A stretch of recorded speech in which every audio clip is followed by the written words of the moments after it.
sa Mahiwagang Burnay. Mula sa Mahiwagang Burnay. Sa Mahiwagang Burnay.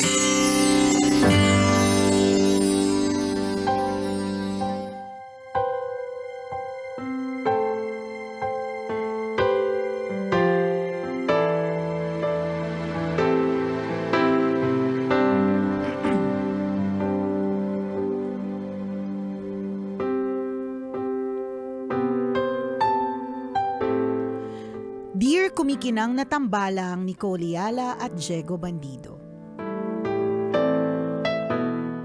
Itago niyo na lang po ako sa pangalang Anika, 28 years old, at isang quality assurance analyst sa isang BPO dito sa Makati. Naisipan ko pong sumulat upang maglabas ng sama ng loob na medyo matagal ko nang kinikimkim. Baka po sakaling gumaan ang pakiramdam ko matapos kong ibahagi sa inyo. Ganito po kasi, mahirap man pong aminin yung mga taong unang dapat maging sandalan ko, ang dahilan kung bakit mabigat ang pakiramdam ko araw-araw. Ang tinutukoy ko po ay ang mga magulang ko. Kapag may problema po sa bahay, ako ang kailangang umintindi at umayos. Kapag kinakapos kami sa budget, ako ang namamroblema. Pero kapag ako ang may pinagdadaanan, wala naman akong magulang na matakbuhan. Sa harap ng mga magulang ko, bawal mapagod ang anak.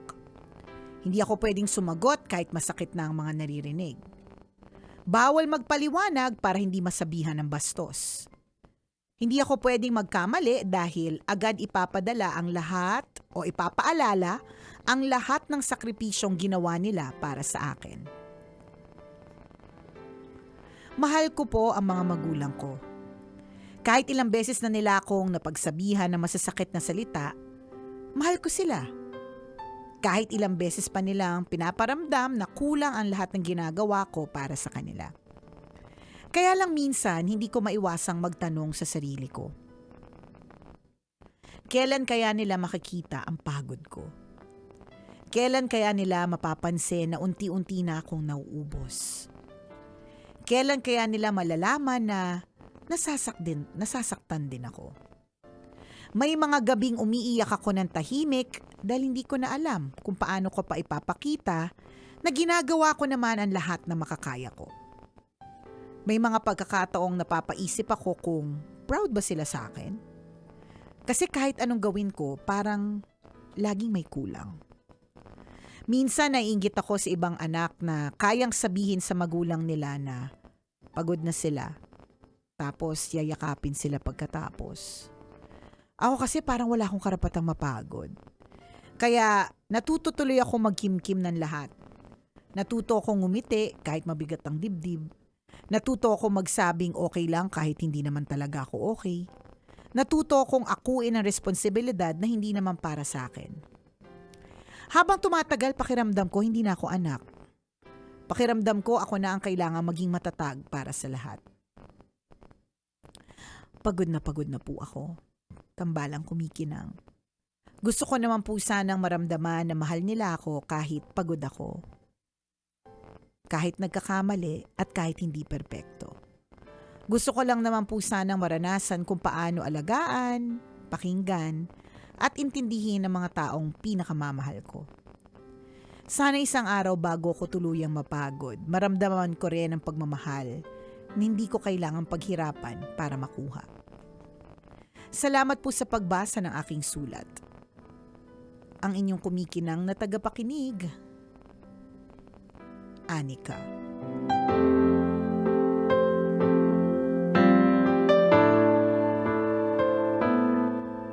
Anika, Hello, we Anika. feel you. Ramdam natin yung pagod niya, no? Oo. Although parang bigat-bigat sana. Oo, parang sarap na magpamasahe. Kaya nga, parang frozen shoulder na 3 times more. Oo. Parang ang bigat kasi the baggage is emotional. Yes. But more so, hindi naman niya kasi specifically sinabi. Parang very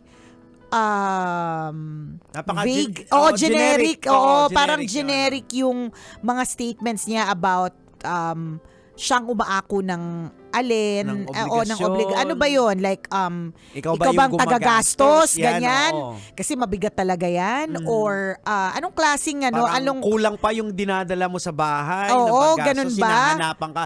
Kulang kasi yung mga detalye mo. Yung sabi nga ni Nicole, ano siya eh. Very vague. Oh, Sobrang vague siya siya, parang pagod na pagod ka. Pero kailangan kasi, bago tayo mag-try na solve ng isang problema, hihimay-himayin natin kung saan nanggagaling Oo. yung pagod, 'di ba? So, hindi namin alam. Oho. So, dahil wala kaming alam at general knowledge lang alam namin, mag-iimbento na naman kami ni Diego Bandido ng mga issue at mga concern. Correct. Pero definitely, ramdam namin yung pagod mo. Ramdam namin na ang bigat-bigat na sa pakiramdam. And definitely, we should do something about it. Meron ka talagang dapat na gawin. Ako ang nakita ko at naramdaman ko talaga dito na nalulungkot ako kasi para siyang bata na naghahabol ng atensyon ng pagmamahal. magulang na which Correct. 28 years old na siya eh. So, yun ang nakakalungkot na part na dapat ngayon nga, na maramdaman niya rin din yung sa magulang na parang naghahanap siya ng validation palagi. Correct. Chasing na Hoping na makita maiparamdam. siya. Oo, parang ganun. So, hindi ko alam kung saan talaga literal na kasi nanggagaling. kulang yung detalye. mo eh. Pero alam mo, valid ulitin namin valid, Anika, yung feelings mo, valid yung yung pagod mo, valid yung sama ng loob mo, valid lahat yan. Pero kung titingnan lang din natin yung point ng isang magulang, tandaan natin na ang mga parents natin, tayo mismo, kami ni Diego, mga magulang po kami, lakas po namin mandaya. Correct, Ay, mga hindi pala. magulang. Ay, iba pala, parent pala yan. Kami, magulang din kami. And we can say with utmost confidence na hindi kami perpektong magulang. Yan, totoo. Sobrang dami naming pagkukulang. Kanina lang off-air, kinikwento ko kay Diego Bandido yung mga feelings ko na feeling ko na it's a perfect proof na hindi talaga ako perpektong Correct. tao, na nakakaramdam pa rin ako ng inis, galit, yamot, na kahit na naka-reach na ako ng certain age of maturity, na parang feeling ko meron naman akong wisdom in years, hindi pa rin kasi normal lang naman na tao ako na nasasaktan, naiinis, nagagalit, nayayamot. So, kung titingnan lang na, gusto ko lang makita mo rin, Anika, bilang wala nga kami masyadong info about what you said. Mahaba yung kwento mo, pero those are generic statements, no? Gusto ko lang ding maintindihan mo na yung mga magulang mo ay hindi perpekto. Ang nakikita ko dyan, Jegs, hindi kasi lahat ng mga tao showy sa kanilang emotions. So, hindi ko alam.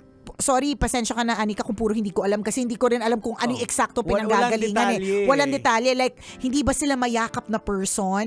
Hindi ba sila ma-showy na I can hug you and make you feel better? Because, to be honest, hindi lahat ng tao ay showy talaga. Hindi talaga lahat ng magulang mayakap. Yung mga nakikita po natin sa mga commercial or sa mga pelikula, hindi po lahat ganun yung mukha ng parents. May mga parents talaga na ang type of love that they give is not the touching kind. It's not that kind. Yun ba yung hanap mo? 'Di ba? Kasi again, ulitin ko lang, hindi perfect yung mga magulang mo, hindi lang nila kasalanan kung siguro lumaki din sila na ganun. 'Di ba may mga taong ganun, hindi natin ma-explain bakit siya ganyan. Ayun pala kasi lumaki siyang kulang din sa aruga. Just to hoping na ma-understand mo lang yung mga magulang mo na baka din kasi nung growing up kulang sila sa aruga. So dahil doon, baka lang, I may be wrong, I'm sure, 'di ba? But baka lang kaya hindi nila maitawid din sa'yo kasi hindi nila naramdaman yon to begin with. Baka another aspect lang na pwedeng pag-isipan. Now for the sake of argument, manggagaling dun sa vibe ng kwento niya. Ng kwento mo Anika, na ang nakikita ko dito na parang ginawa mo ng lahat, binibigay mo, parang kulang pa. Parang hindi ka makapagsalita kasi pag nagsalita ka, ikaw pa yung pagsasabihan ka na wala ka ng respeto, bastos ka. So doon nang gagaling na supposed to be, di ba magulang dapat kayo yung una kong tatakbuhan kung pagod na ako. Kayo dapat ang unang nakakaintindi. So parang hindi mo nakukuha yung ganong klaseng treatment mula sa magulang mo. Kaya yung bungad mo na Bungad niya. ang bungad mo dun sa kwento mo na yung mga taong inaasahan Yung mga taong dapat na inaasahan ko na magbibigay sa akin ng kung ano mang pag-aruga ay yung comfort. correct ay yung hindi- mga taong hindi mo expect kasi Oo. magulang ko sila. Ayan. So, parang nagbaliktad yung yung role playing na nangyayari kaya ganung may struggle ka na supposed to be ang magulang yung naglo-look after sa anak. So, nagbaliktad parang ikaw yung naglo-look after sa Sa mga magulang magulang. mo. Kaya ang bigat ng kwento mo. Baka rin naman kasi matanda na sila. Hindi ko alam Oo, Di again, may mga kulang- ganun oo, kulang kulang, kasi. oo. Kaya nag-base lang din kami sa mga pwede naming makita. Kumbaga, parang we want to be the devil's advocate Oo. na while, syempre, ikaw yung sumulat sa amin, hindi naman po lahat ng sumusulat mo sa amin ay kinakampihan namin. Hindi naman sa hindi ka namin kinakampihan. Ulitin namin, valid yung nararamdaman mo. Kaya lang, dahil nga kulang yung mga detalye, hindi namin alam kung saan kami talaga actual na e-entra. Kasi for all, kaya ako bringing up Jegs yung possibility na kulang din sa Uruga yung mga magulang. Kaya hindi nila kayang ibigay. Oho. Or lumaki sila sa isang environment growing up na pag nagsalita ka, Ayan. 'di ba? Pag nagsalita ka, ano ka na, suwail, Correct, oo. irresponsable, bastos, Baka 'di ba? lumaki din ang parents mo sa Na ganyang ganun So, kaya baka hindi nila nakayanang i-break yung i-break yung ganong cycle, rather, yung cycle na yon. Kasi may mga iba na be-break nila yun na ganun ito yung naramdaman ko growing up. I'll make sure na pag naging magulang ako, 'di ba? Hindi maramdaman ng mga magiging anak ko. Hopefully ganun. Oo. Kaya lang iba-iba kasi yung tao Correct. For all you know, hindi niya kayang i-break yung cycle. Tama. Inano niya na lang, ipinasa niya na lang, Oo. ganon. Ngayon, it is time for you to break that cycle Yes. when you have your own kids. Oo. 'Di ba? So, maaari kasing ganon, Jegs, hindi natin maiwasan yun yung ipinapasa yung burden, tapos from one generation to another, Oo. there has to be a generation that will break the cycle. So, Oo. baka ikaw na yon na pag Oo. nagkaroon ka ng mga anak, sisiguraduhin mo na yung nararamdaman mo ngayon na kulang ka sa aruga, pagmamahal at atensyon ay hindi mararamdaman ng mga anak mo para ma-break na yung cycle. Kasi may mga magulang din kasi hindi ko sinasabi na ganito yung magulang mo. May mga magulang din na ang mindset na pag-aaralin ko yung anak ko para pag tanda namin May sila yung retirement obligasyon- plan. Oo. Oo. Sila, huwag natin gawin yung mga sa mga anak natin.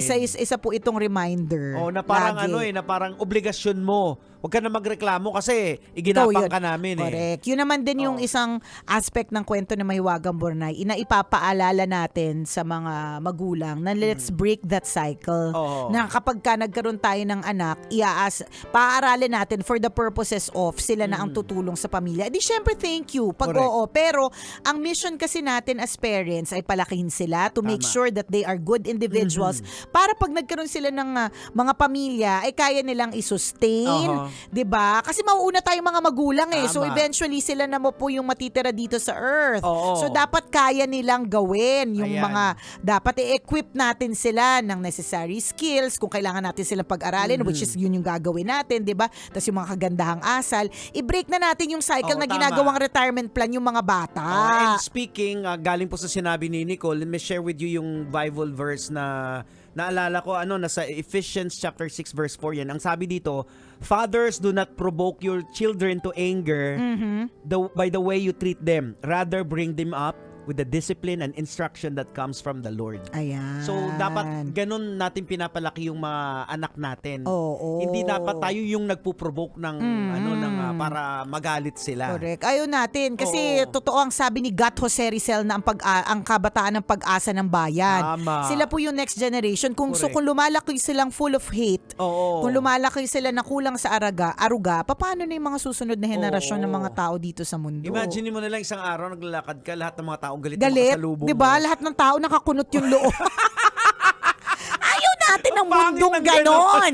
Lahat ng tao busangot. Oo. Nakakapangit po 'yan pag lagi kang busangot, Imagine 'di mo na ba? lang sa taxi yung eksena, parehong galit. Oh, saan ka ba bababa? Sa main driver. Eh di dyan lang. Oh, eto bayad oh. Oh. Salamat. Pangit. Ay no. Kasama pa rin po ang tambalang kumikinang. Ako po si Diego At Bandido. ako po si Nicole Yala. Kailangan pa bang i-memorize yan? Basic!